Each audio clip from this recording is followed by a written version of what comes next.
Rishi Sunak has warned that Britain faces a genuine prospect of blackouts if it doesn't boost its gas capacity. Yes, it means the government has committed to building new gas-fired power stations, saying the move will help maintain a reliable energy source for when the British weather fails to supply enough energy through renewables. Well, we're joined now by Ed Gemmell, the leader of the Climate Party. And Ed, isn't there a fundamental truth about renewables? Although they can be cheap and they can be very powerful, one thing they aren't is sustained, whether it's sunny or dark or windy or more clement. Isn't there an issue here that there does need to be a capacity that we can switch on and switch off at the touch of a button, and that capacity is gas? There's no question that we need the capacity, so obviously we're completely in agreement on that. I think everybody is. I think, though, that the way this has been brought in, talking about energy security, we've got the Prime Minister out talking about us not gambling with our energy security and not being subjected to the whims of dictators such as Putin, and that's why we're building these power stations. But it's utterly and completely untrue. I mean, let's look at it. The point of keeping ourselves independent is so that we're not reliant on the supply of gas. And if the supply of gas is coming and it's controlled by dictators or it's subject to world market prices rather than controlled by us, we are much less secure.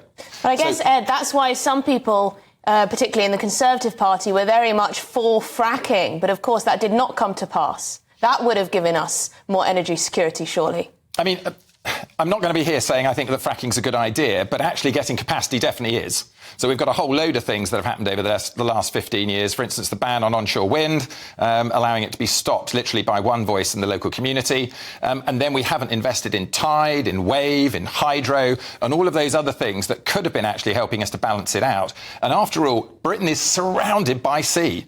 Tide and wave we should have been investing in heavily for the last 20 or 30 years, and we wouldn't be having these discussions now. But frankly, there are lots of things that can help us in 20 or 30 years' time. It might be tide, it might be wave, it will be nuclear. But these things take a lot of time. Gas is cheap and quick. And frankly, if we're going to be switching over to so much more electricity demand, if we're all driving electric cars, for example, we're taking petrol out of the system, we're taking oil out of the system, we're going to need more gas. Are you at least pleased with the fact that Claire Coutinho, the Energy Secretary, is saying that there will be gas capture and storage, carbon capture and storage in these new gas power stations, potentially being a relatively climate neutral option, even though they involve fossil fuels? Well, unless you've been reading reports that I haven't read, she's talking about them being able to be retrofitted. So not actually coming on with carbon capture and storage in place, not actually coming on burning hydrogen, which would be an alternative, but able to be retrofitted. And that is absolutely regressive. You know, we're going to build all this stuff now, put huge subsidies into it, and we're not actually going to have it working for us, both in terms of our targets and in terms of the new technology. We want to lead the world in carbon capture and storage as well. And the way to do that is invest in it locally. And if we're bringing in these plants, which I'm not agreeing with because I think there's better ways of doing it, then they must come in with carbon capture and storage in them immediately. Not so we make them and then spend more money on them in the future, probably having to shut them for a while we implement carbon capture and storage. It's just a very short-sighted way of doing it. Of course, carbon capture and storage is extremely expensive. But just to ask you the question, we're being warned about blackouts. Do you think we will see blackouts if we don't increase our gas capacity? Do you agree with the Prime Minister? We have to increase our capacity. OK, that's it. But gas? What I don't agree is going regressively backwards into old technologies, not fitting it out for the future straight away and spending vast amounts of money and time on it when we should be investing in the thing that's going to be there all the time.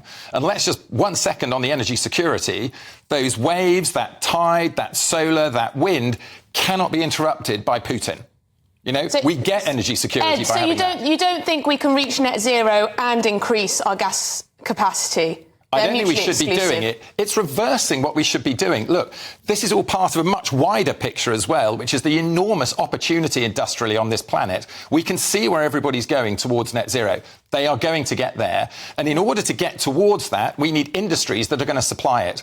This is just one part of it, the energy system. And Britain needs to get ahead. We need to bring our targets forward. We need to make Britain greater tomorrow than it's ever been by leading this new clean industrial revolution. And the way we do that is massive investment now with ambitious targets and not pandering away to people and saying, oh, let's row back on a few things and introduce gas again. That's yesterday's tech.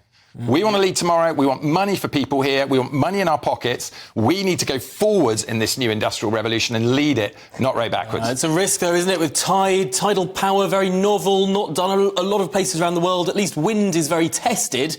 But again, the wind doesn't always blow. And, of course, Ofgem as well, warning that actually net zero is going to hit the poorest the hardest as it stands. Anyway, thank you, Ed Gemmell. Great to speak to you, leader of the Climate Party. Good stuff. Let's get more now with John Rentoul, the chief political commentator for The Independent. And John, just firstly on this energy issue, you've been writing about this today, I understand. It seems like there is a change of tack from the government when it comes to trying to balance energy security with net zero. Well, yeah, it's part of Rishi Sunak's shift of emphasis towards what he calls pragmatic and proportionate measures to achieve net zero that don't burden households with extra costs. But as you were just hearing from Ed there, that does imply that the path towards net zero by 2050 is going to be a bit slower. And there will be people like him who are going to criticise it. John, Rishi Sunak in The Telegraph this morning says the Labour Party prefers to take a fantasy approach, which would put our energy security at risk. He says their pledge to have no gas in 2030 would plunge households into darkness. Do you think people will be listening to that? Well, they'll be listening to what Ed Miliband, the shadow energy secretary, has to say. And what is very surprising, I find, is that he actually agrees with the government. Which I'm not quite sure how he reconciles that with Labour's intention, which is to decarbonise the electricity supply 5 years earlier than the Conservatives intend to.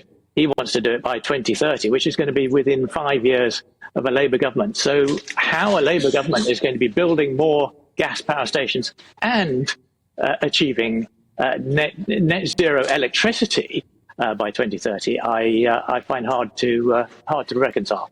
No, it does seem that 2030 target, I've spoken to a couple of people about this. I don't know anyone who actually believes they'll hit it. Is it really still the Labour Party's stated ambition? Will it be in their manifesto, this 2030 thing, that no one believes will happen?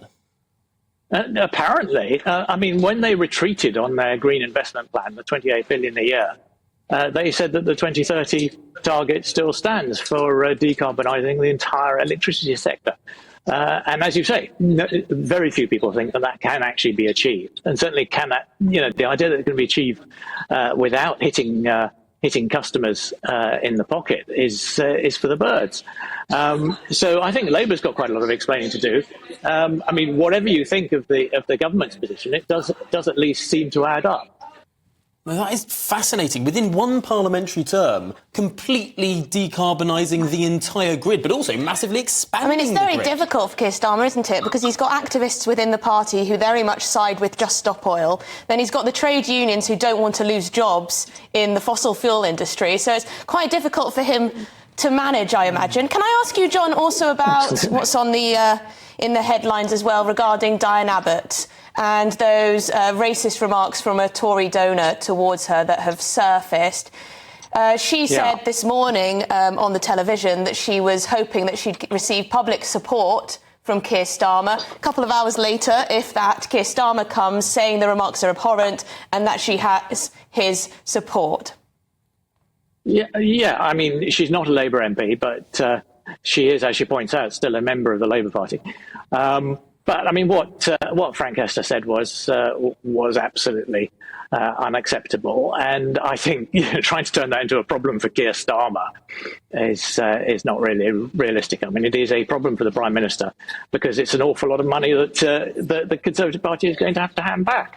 Well, you think they will have to hand it back? I understand that I personally feel that they have to because Rishi Sunak said that his would be a government of integrity, and I don't see how you can accept £10 million from such a tainted source. Do we have precedent for that?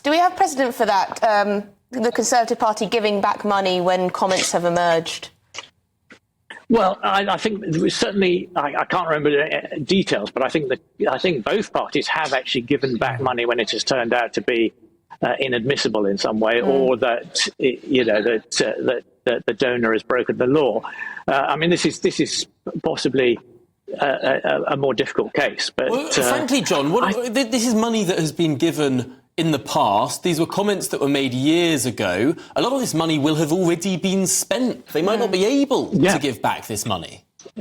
No, it's going to be very, very difficult. I mean, £10 million is a lot of money, even for the Conservative Party, which is planning to raise and spend a huge amount in this election year. But but I think if you say you are going to run a government of integrity, you have to stand by your principles, and you can't accept money from somebody like that. But it's forced a lot of ministers and Tory MPs to go on the airwaves and have to answer whether this guy is racist and whether the money should go back, and all of this. It puts them in a very tricky situation, doesn't it?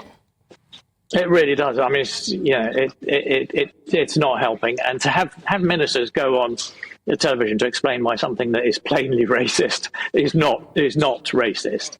It just makes them look or that foolish. He's not racist, but his comments were, that sort of thing. Well, his comments are clearly racist. I mean, well, of course, he maintains his comments aren't racist. We haven't heard the recording of these comments. We've only seen the reporting of them in the Guardian newspaper. He's apologised, so he obviously said them. He's apologised for saying something rude about Diane Abbott, but he hasn't admitted the words quoted in the Guardian were his words. Well, he hasn't denied those words. I mean, he appears to have accepted that is what he said. I mean, his argument is that it was a terrible mistake and he doesn't really mean it, and he shouldn't have said it. But I think the problem is once those words are out there, you can't unsay them. Well, on that note, thank you very much indeed for your time, John Rentoul, Chief Political Commentator for The Independent. Always good to speak to you.